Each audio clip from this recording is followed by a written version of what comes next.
लेकिन इसी बीच एक बड़ी जानकारी सामने आई जहां पर बिहार में एनडीए की सीटों का ऐलान हुआ है।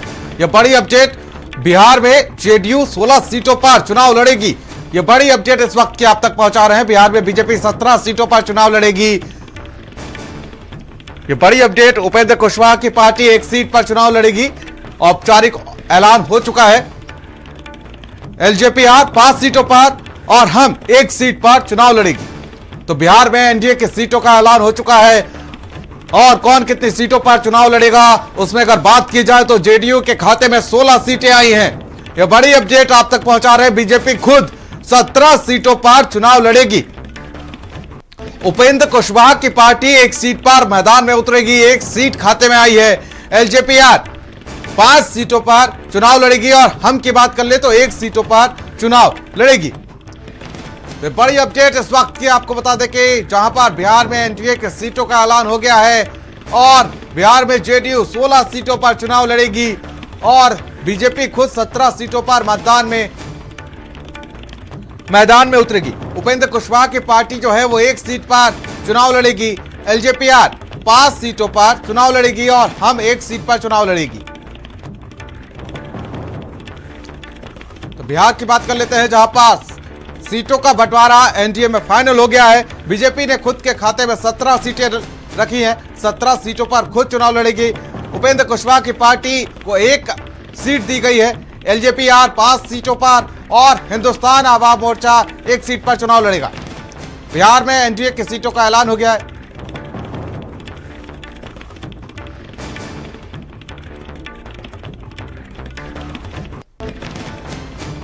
साथ ही देखिए इसी बीच एक बड़ी जानकारी सामने आ रही कि बिहार में जो रार चल रही थी जिस तरीके से सीटों को लेकर वहां पर एनडीए में अब कौन कितनी सीटों पर चुनाव लड़ेगा इसको लेकर भी अब अपडेट सामने आ गया है। बिहार की तो तस्वीर साफ हो गई है। साथ ही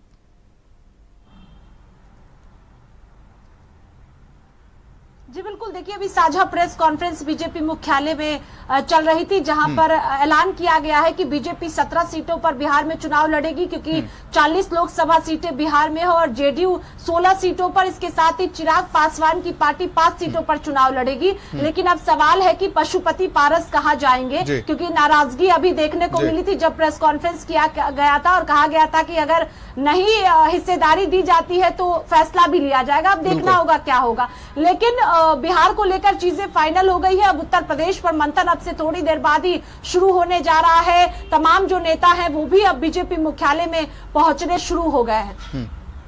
ठीक है, लेकिन जिस तरीके से देखा जाए तो जो रार थी जो चाचा भतीजे में वो अब कहीं ना कहीं और बढ़ती जाएगी और बीजेपी को कहीं ना कहीं इसका घाटा भी उठाना पड़ सकता है।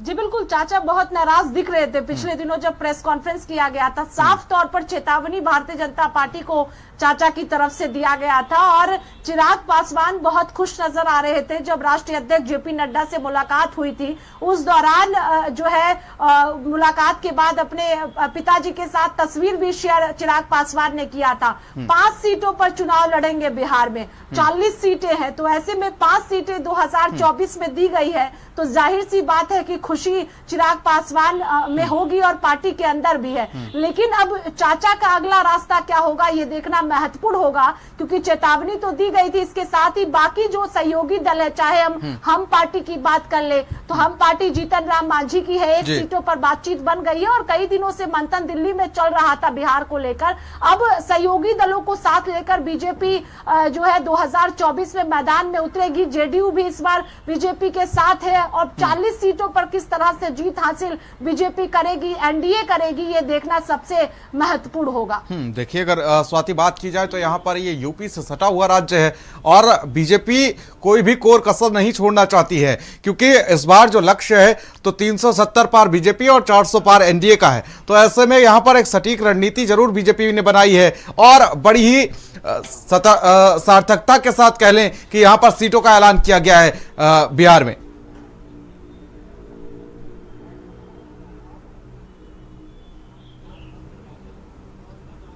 जी बिल्कुल, क्योंकि बीजेपी किसी को नाराज नहीं करना चाहती है, सबको साथ लेकर चलना चाहती है, जिससे जो बड़ा लक्ष्य है 400 पार का एनडीए का, उसको पूरा किया जा सके। और उसको तभी पूरा किया जा सकेगा, ये तभी संभव है जब सभी सहयोगी दल साथ जाएंगे, नाराजगी नहीं होगी। लेकिन पशुपति पारस की पार्टी को एक भी सीट नहीं दिया गया है इस गठबंधन में। अब अगला रुख उनका क्या होगा, उस पर सबकी नजरें टिकी हुई है, क्योंकि पशुपति पारस भी इंतजार कर रहे थे कि बीजेपी उनको क्या देती है, उसके बाद वो अगला रुख अपनाएंगे। अब ये देखना होगा कि पशुपति पारस क्या करते हैं। लेकिन चिराग पासवान की पार्टी को बीजेपी ने 5 सीटें दी है और चाचा की पार्टी को एक भी सीट नहीं मिली है, तो जाहिर सी बात है कि अब जो है प्रेस कॉन्फ्रेंस में ही संभव है कि पशुपति पारस के द्वारा किया जाए, कुछ अलग ऐलान भी पशुपति पारस कर सकते हैं, ये देखना होगा। लेकिन बीजेपी 17 सीटों पर चुनाव लड़ेगी 2024 में। बिहार में 16 सीटों पर जेडीयू नीतीश कुमार की पार्टी चुनाव लड़ेगी।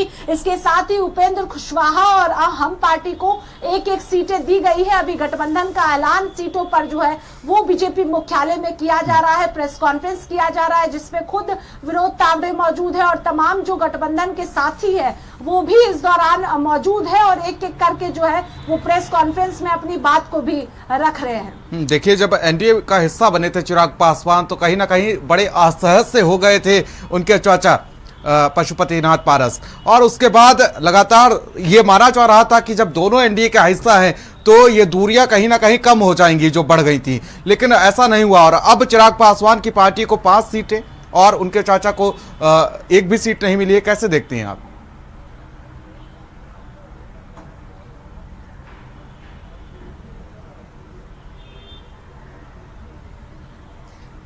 देखिए, जब अलग हुए थे दोनों, पहले अपने बड़े हो जाएं।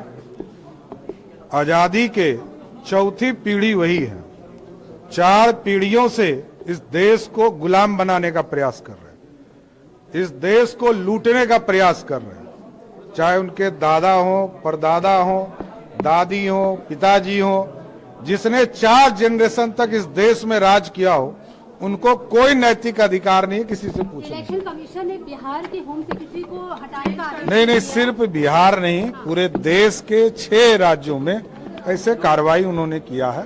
तो सभी जिस भी प्रदेश में कार्रवाई किया वो इलेक्शन कमीशन इसकी जानकारी, ताकि लोकसभा चुनाव अच्छे तरीके से नहीं होना ही चाहिए। यदि इलेक्शन कमीशन को किसी तरह का संदेह तो क्लियरिफाई इस राज्य सरकार को करना पड़ेगा। पारस को लेकर कोई बातचीत हो रही है? नहीं, वार्ता चल रहा है, आगे जानकारी के नाम नहीं बताया गया। जल्द बताएंगे। एडजस्ट करने की कोशिश हो रही है पशुपति पारस को, जल्द बताया जाएगा। अभी तो वार्ता चल रहा है दीदी।